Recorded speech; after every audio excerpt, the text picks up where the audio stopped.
Já saiu aí em várias pesquisas, inclusive do governo, que muitas famílias pegaram benefício do teu imposto, do meu imposto, que era para alimentar aqueles que são mais necessitados, o benefício do Bolsa Família, e investiram esse valor em apostas. E, pasmem, o mercado de aposta no Brasil é um dos mais lucrativos do mundo. Só em 2022, de forma declarada, foram 9 bilhões de apostas no território brasileiro.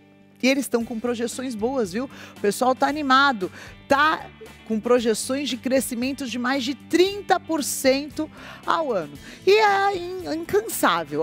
Você abriu as redes sociais, cada dia é uma bet nova. As empresas de betting de aposta estão investindo nos influenciadores, que também, ao meu ver, de maneira inescrupulosa, gente que nem precisa disso, está associando a sua credibilidade, seu público, às apostas. E uma das estratégias que tem afetado muito o comportamento dos consumidores, da população brasileira, é o ganho rápido daquele investimento que às vezes parece pequeno.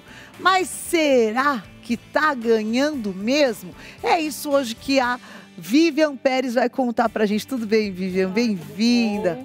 Nome Só Vem Família. Pelo convite. Muito bem-vinda. E aí, Vivi, vamos falar desse assunto, né? É tão polêmico. Quando a gente vê um Bolsa Família num país como o nosso Brasil, que grande parte da população é necessitada, precisa. Nós temos hoje pessoas no nosso país que estão abaixo da linha da pobreza, né? E aí vem um programa social que é para beneficiar essas crianças, essas mães, esses pais, e a falta da educação e os influenciadores, que também acho que tem uma parcela de responsabilidade muito grande, porque também estão se favorecendo disso, acabam influenciando a nossa população, e o pessoal está literalmente deixando de comer para apostar.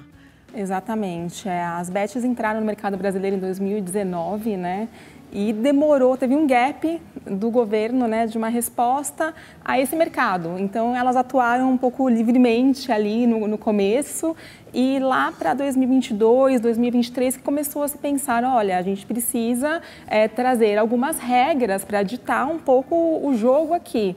Eu estava até pesquisando quando que foi, por exemplo, que veio a regulamentação publicitária desse mercado, ela veio no final de 2023, então assim, demorou muito tempo para o mercado publicitário olhar para isso e falar assim, olha, a gente precisa criar regras, assim como o cigarro tem regras, assim como as bebidas alcoólicas têm regras, esse mercado também ele precisa de regras, ele precisa ter diretrizes, ele precisa ter aquelas frases que aparecem, né, jogue com responsabilidade, então isso veio muito tardiamente. Para você ter uma ideia, só no final do ano passado, com a regulamentação das bets, que o governo trouxe também alguma diretriz aí para esse mercado de influenciadores. Então, realmente, assim, é algo muito recente e que, na minha visão, veio tardiamente. Tardiamente. Né?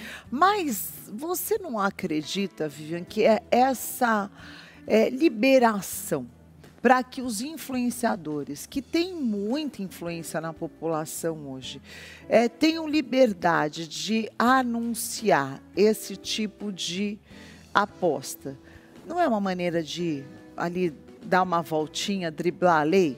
Existe.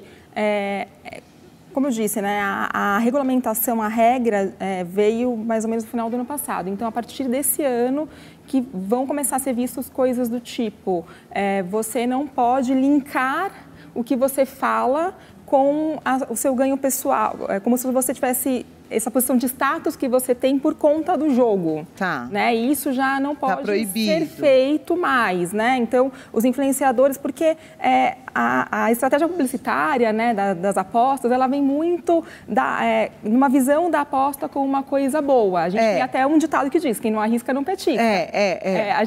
A gente acha que para ser bem sucedido na vida, a gente tem que apostar, arriscar, ir além, né? Então, o discurso, ele traz traz muito isso, né, nas propagandas e tal, mas ele não pode mais, e daí acho que é legal para a audiência estar ligada nisso, ligar ao bem-estar, né, o benefício daquele influenciador, então a posição de status que ele tem com a aposta. A aposta, ela é só para entretenimento. Tá. Ela não é investimento, ela não é renda extra, ela não é emprego, ela não pode estar associado com não pode estar associado com nada disso. Você tem que apostar só para se divertir nas suas horas livres, né? Se é isso que você quer da sua vida, né? Também, se você não conseguir nada mais divertido que pra isso, fazer com a sua família, se né? divertir perdendo dinheiro não dá, né, gente? Pelo amor de Deus. É uma diversão muito... que é claro que o jogo de azar ou aposta não foi feito para as pessoas ganharem, né? Todo o mecanismo, toda a inteligência, não é?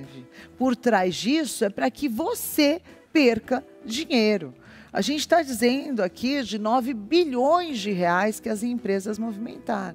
Será que nem 10% disso está no bolso da população, né? Então, é um tipo de entretenimento que a gente classifica mesmo como um jogo de azar, né? Exatamente. Porque hoje tem mais de 100 empresas no Brasil autorizadas a fazer essa operação. Que por ser uma aposta, dá uma falsa impressão que, por exemplo, eu manjo muito de futebol, então eu vou saber qual que é o resultado do jogo do Corinthians e Palmeiras. Você não vai saber. Você não vai saber, é isso. Então, né, por ter essa característica da aposta, às vezes a pessoa tem a impressão de que se eu pesquisar muito sobre o Oscar, você pode apostar em tudo, né? Então, as bets, elas permitem que o esporte, obviamente, é o foco central, né? O futebol, enfim. Mas você pode apostar em tudo. Você pode apostar em quem vai ganhar o Oscar. E a pessoa tem esse falso sentimento de que, se eu pesquisar muito sobre isso, eu posso ter uma aposta mais certeira. E isso, na publicidade das bets, ela tem que estar muito clara, né? Que na verdade, é um jogo, né? Você pode ganhar, você pode perder. Não tem uma lógica, né? Garantia nenhuma. Garantia nenhuma por trás, né? Como é que eu vou saber exatamente quantos cartões amarelos vão sair no jogo entre Fluminense e Flamengo? Nem você acho que nem o juiz do jogo vai saber. Então, acho que também tem muito essa consciência de que é aposta, né? O próprio nome já diz, é aposta. Você está ali apostando e a tua chance de perder, ela é muito grande mesmo, porque é claro que o algoritmo vai trabalhar com a captação. Então, você na primeira vai ganhar ali um pequeno benefício. Então, apostou, vai ganhar alguma coisa de imediato. E depois, que é a mesma estratégia mais do que manjada, né? Mais do que sabida dos cassinos, né? Onde a pessoa vai lá, não é para ganhar dinheiro, né? Até o design das bets, a maneira que ela é colorida, né? Ela é atrativa, é para que você vá ali, como a Vivian colocou, se entreter. Mas é claro que o objetivo é que você perca dinheiro. A maioria das pessoas perdendo e ali um ou outro, claro, uma hora ganha para que continue sendo atrativo ao público, mas é muito delicado. Agora, você acredita que as plataformas, elas deveriam ter, mesmo depois dessa regulamentação, um controle maior para que prevenisse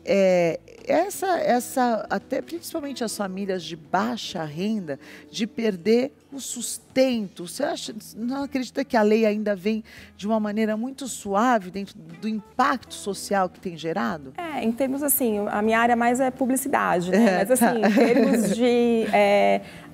como eu disse, né, a regulamentação ela ainda é muito embrionária. Há agora, né, algumas pessoas até pedindo, você vê algumas matérias, né, pedindo para serem colocadas em listas que não podem entrar mais, né, para jogar. Eu li algumas matérias de pessoas que falavam, eu pedi para não poder mais ser aceito em nenhuma plataforma. Então, são todas questões que precisam ser conversadas, né? Por exemplo, uma questão que também está muito forte na normativa do governo com relação relação à publicidade, menores de idade. As comunicações, elas não podem de forma alguma ser direcionadas para o público menor de idade. Inclusive, assim, há recomendações, o próprio CONAR, de que as pessoas que participem das propagandas, os influenciadores, aparentem ter mais de 21 anos. Não adianta só ter mais, né, de 18 anos, de 21 anos. Você não pode aparentar ser menor de idade. Então, tudo isso ainda é recente e eu acredito que deva vir muito mais regras. Acho que o governo já tem direcionado para isso, para a parte da publicidade, né? Assim como aconteceu com o cigarro, assim como aconteceu com a bebida, né? Antigamente a gente tinha propagandas de cigarro super atrativas, em horários, né? Nobres. E que eram bonitas até, né? Atrativas, né? Inclusive o mercado de propagandas das bets, ele é fantástico. São propagandas, assim, muito bem feitas, criativas. Por quê? Porque, obviamente, é um mercado que tem bastante recurso, né? Para chamar pessoas legais para fazer, grandes diretores e tal. E com o tempo, a gente falou assim, ó, não dá para ter propaganda de cigarro em alguns horários. E eu acho que isso tende a também acontecer com esse mercado. Ele é muito novo e ele veio, né, numa crescente que chegou uma hora, né, que quando saiu esse dado que você citou aqui no começo, principalmente com relação à Bolsa Família, que as pessoas acordaram e falaram assim, ó, a gente precisa regulamentar isso, não só regulamentar as bets, mas também regulamentar a forma como a gente permite que essas empresas se comuniquem com o público final. Então, realmente, eu acho que tem muita coisa ainda que precisa ser feita, sim, com relação a esse mercado, sem dúvida nenhuma. E vai acontecer dependendo da vontade pública e dos interesses envolvidos. São muito grandes, né? Mas o mais importante é você estar atento, né? Tem um bom conselho bíblico que fala para a gente fugir da aparência do mal, né? Você sabe que você não vai saber controlar, é melhor você nem começar. Porque, claro que tem todos os mecanismos ali para te viciar dentro dessa dinâmica de aposta, assim como os jogos têm, assim como as redes sociais têm, assim como todo o algoritmo está funcionando. Isso é um estudo para ter a tua atenção. E, no caso, você pode ter perdas importantes até da sua qualidade de vida, pessoas que perderam o nome, que perderam moradias, perderam herança de família. As histórias são muito tristes que estão se espalhando aí pelo Brasil. Perderam a casa própria por causa de uma brincadeira que se apresentou como uma brincadeira, mas não é uma brincadeira, aí na palma do celular. Então, ficar atento que o mercado publicitário, ele vai trabalhar para entregar o resultado para o cliente, não é? E eu acho que a principal questão, né, que as redes sociais, elas são muito onipresentes, né, na nossa vida. Como você mesma disse no começo, o brasileiro, ele passa muito tempo nas redes sociais. E isso não diz só respeito às bets, né? Você tá lá e você tá vendo o seu videozinho no TikTok e de repente vai aparecer um anúncio para você comprar algo que não necessariamente você precisa. E você vai nisso virando uma bola de neve, se endividando. E as coisas, elas parecem muito atrativas ali no mundo, né, colorido do Instagram, do TikTok. Todo mundo é feliz no Instagram, todo mundo é bem de vida, ninguém tem problema, né? Todo mundo só viaja. Então, assim, quando você está ali naquele mundo que é um mundo de fantasia, você está suscetível a fazer uma compra por impulso, a correr atrás, né? A comprar uma coisa que você não precisa, se endividar, passar o seu cartão. Então, tudo isso, as pessoas precisam tomar cuidado. E cada vez mais, né, a gente vê os influenciadores também trazendo os produtos muito no cotidiano, os publis são cada vez mais legais e envolventes.